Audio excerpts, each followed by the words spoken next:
Bienvenue mesdames, messieurs à cette revue de presse de jeudi 27 février 2025.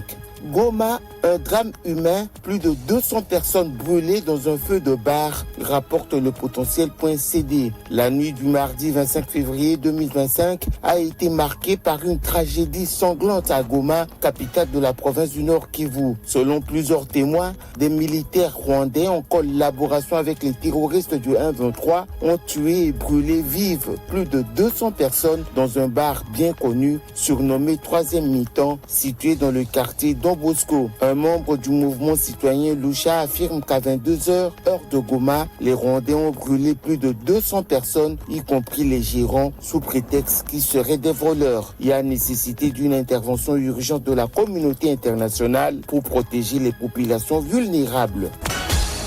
Drame à Goma, tuerie à Bukavu, au moins 10 personnes tuées à Bukavu en une semaine. La société civile appelle à plus de vigilance, titre actualité.cd. Ces chiffres sont relevés par différentes structures de la société civile dans les 3 communes de la ville de Bukavu. Selon un activiste qui a comptabilisé les corps des victimes, 3 ont été ramassés le matin et 8 sont des présumés voleurs victimes de la justice populaire. Il invite les autorités à la protection des personnes et leurs biens et la population à la vigilance.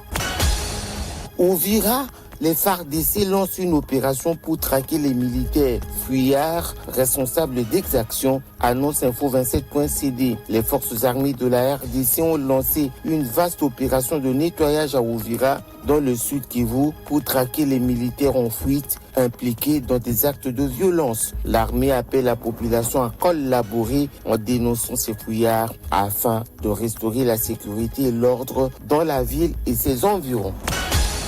Kinshasa, hôpital général de Makala, la morgue de sanatorium impeste avec plus de 200 corps en décomposition, note dépêche.cd. 208 corps en état de décomposition empestent l'hôpital général de Makala. L'odeur nauséabonde qui sort de la morgue indispose le personnel de l'hôpital, les personnes environnantes et les passants. Le manque d'espace et le problème d'électricité est à la base de cette situation. D'après le personnel médical de cet hôpital, ces corps sont des indigents et des personnes non identifiées qui jusqu'à ce jour n'ont pu être enterrés.